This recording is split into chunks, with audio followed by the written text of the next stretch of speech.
Bro நான் ரொம்ப பிஸியா இருக்கேன் ப்ரோ நான் ஒரே நேரத்துல பல வேலை பாக்குறேன் ப்ரோ நான் பல மணி நேரம் வேலை பாக்குறேன் ப்ரோ நான் தூங்காம கூட வேலை பாக்குறேன் ப்ரோ. இப்படி எல்லாம் வேலை பார்த்தோம் நீங்க எதிர்பார்க்குற ரிசல்ட் உங்களுக்கு கிடைக்கலையா? அதுக்கு காரணம் ப்ரொடக்டிவிட்டி. ப்ரொடக்டிவிட்டினா என்ன ப்ரோ அப்படின்னு கேட்டீங்கன்னா, productivity is not about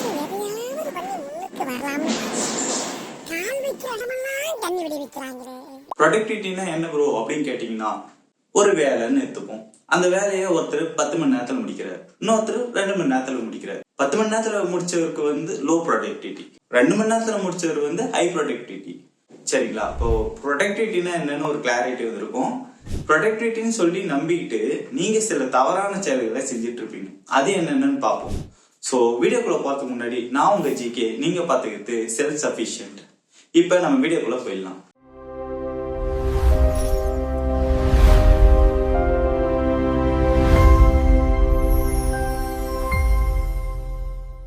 myth number 1, being busy means being productive அப்படின்னு நீங்க நினைச்சிட்டு இருந்தீங்கன்னா அது ரொம்ப தப்பு friends.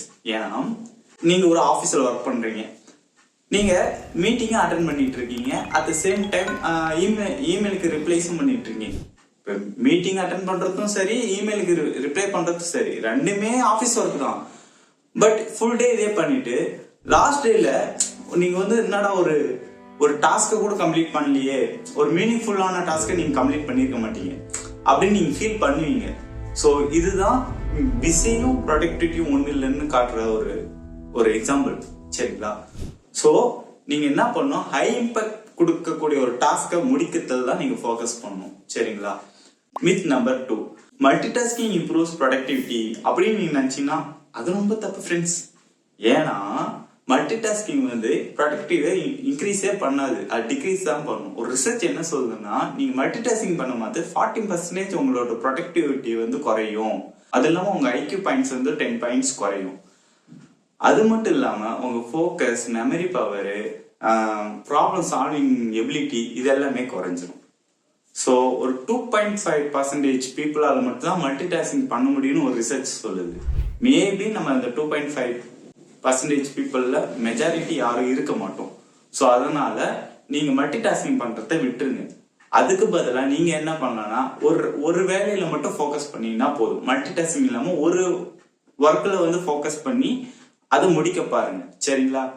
Myth number 3, long working hours create more output அப்படின்னு நீங்க நினைச்சீங்கன்னா அதுவும் ரொம்ப தப்பு ஃப்ரெண்ட்ஸ். ஏன்னா ஒரு ரிசர்ச் என்ன சொல்லுதுன்னா, ஒரு நாளைக்கு ஒரு 3 hours இருந்து 5 hours மட்டும்தான் டீப் ஒர்க்கே பண்ண முடியும் அப்படின்னு சொல்றாங்க. நீங்க இப்ப இதோட கம்பேர் பண்ணீங்கன்னா, நீங்க 12 hours ஒர்க் பண்ணிட்டு இருந்தீங்கன்னா அந்த ஒர்க் வந்து அவ்வளவு குவாலிட்டியான ஒர்க்கா இருக்குமா? இல்ல, அப்படி இருக்காது.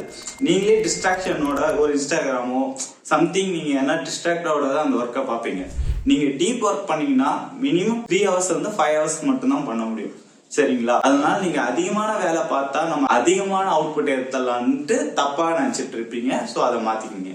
பிரேக் ரெடியூஸ் ப்ரொடக்டிவிட்டி அப்படின்னு நீங்க நம்பிட்டு இருந்தீங்கன்னா அதுவும் ரொம்ப தப்பு ஃப்ரெண்ட்ஸ். ஏன்னா ஒரு ரிசர்ச் என்ன சொல்லுதுன்னா, நீங்க 52 நிமிஷம் ஒர்க் பண்ணீங்கன்னா ஒரு 17 நிமிஷம் பிரேக் எடுக்கிறது நல்லது. அது வந்து உங்களை இன்னும் பூஸ்ட் அப் பண்ணணும் தான் சொல்லுது.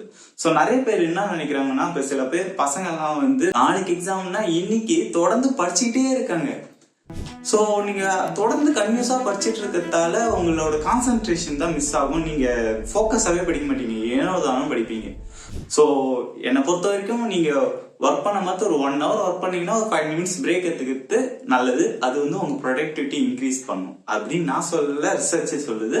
ஸோ ட்ரை பண்ணி பாருங்க. Myth number 5, small interruption don't matter அப்படின்னு நினைச்சீங்கன்னா ரொம்ப தப்பு ஃப்ரெண்ட்ஸ். அது நீங்க நிறைய பேர் நீங்க எக்ஸ்பீரியன்ஸ் பண்ணிருப்பீங்க. நான் வந்து எக்ஸ்பீரியன்ஸ் பண்ணியிருக்கேன். டிங்குன்னு ஒரே ஒரு நோட்டிபிகேஷன் தான் வரும், எடுத்து என்னடான்னு பார்ப்பேன். அந்த நோட்டிபிகேஷன் பாத்தீங்கன்னா இன்ஸ்டாகிராம்ல இருந்து இருக்கும். அது போனா அவன் ஒரு லிங்க் கொடுத்துருப்பான் ஃப்ரெண்டு, அந்த ரீல்ஸை பார்த்துட்டு அதுல இருந்து யூடியூப், இன்ஸ்டாகிராம், ஃபேஸ்புக்னு அப்படியே போயிட்டு இருக்கும். டைம் போயிடும். ப்ரொடக்டிவிட்டி வந்து டைம் தான் ரொம்ப இம்பார்ட்டன்ட். சரிங்களா? நீங்க எவ்வளவு நேரம் வேலை பார்க்குறீங்கன்றதை விட எப்படி வேலை பார்க்குறீங்கன்றது தான் ரொம்ப முக்கியம். ஸோ சின்ன இன்டரப்ஷன் அப்படின்னு சொல்லிட்டு நீங்க உள்ள போனீங்கன்னா உங்க ப்ரொடக்டிவிட்டி போயிடும். Myth number 6, checking mobiles frequently is harmless அப்படின்னு நினைச்சீங்கன்னா ரொம்ப தப்பு. ஏன்னா என் ஃப்ரெண்டெல்லாம் ஒருத்தர் இருக்கான், சும்மா போனை எடுத்து சும்மா வாட்ஸ்அப் குள்ள போவான், வெளியே வருவான், இன்ஸ்டாகிராம் குள்ள போவான், வெளியே வருவான். ஏன்டா அப்படின்னு கேட்டா ஏன்னா மெசேஜ் வந்துருக்குமா அப்படின்னு பார்ப்போம். ஸோ அது வந்து ரொம்ப தப்பான விஷயம். ரிசர்ச் என்ன சொல்லுதுன்னா, ஒரு நாளைக்கு 96 முறை வந்து சும்மா போன் எடுத்து நம்ம பார்த்துட்டு இருக்கோம் அப்படின்னு சொல்லுது.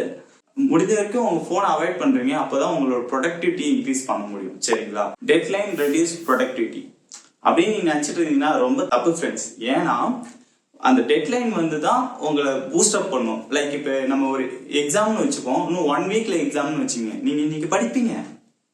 இதே நாளைக்கு எக்ஸாம்னா நீங்க இன்னைக்கு படிப்பீங்கல்ல.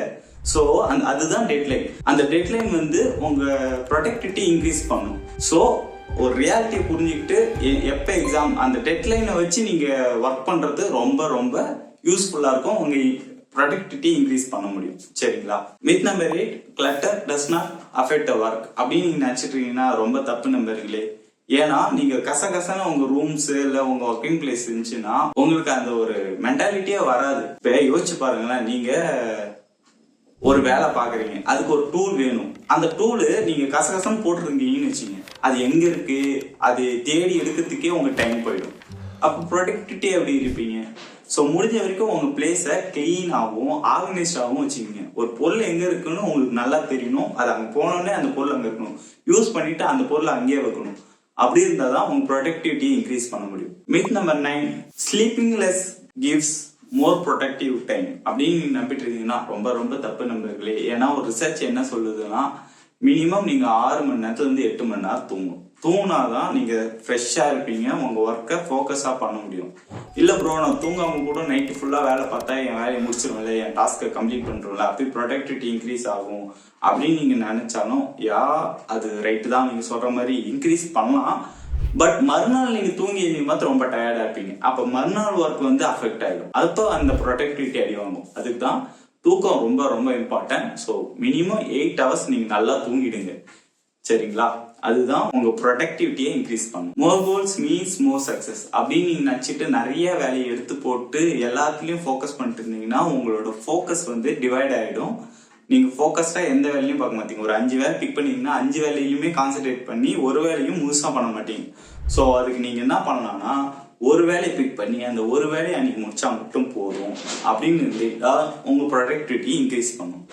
ஸோ நான் வந்து ஒரு 10 ப்ரொடக்டிவிட்டி மித்ஸ் வந்து சொல்லியிருக்கேன். இதுல நீங்க என்னென்ன தப்பெல்லாம் பண்ணிருக்கீங்கன்னு சொல்லிட்டு நம்ம கமெண்ட் பாக்ஸ்ல சொல்லுங்க.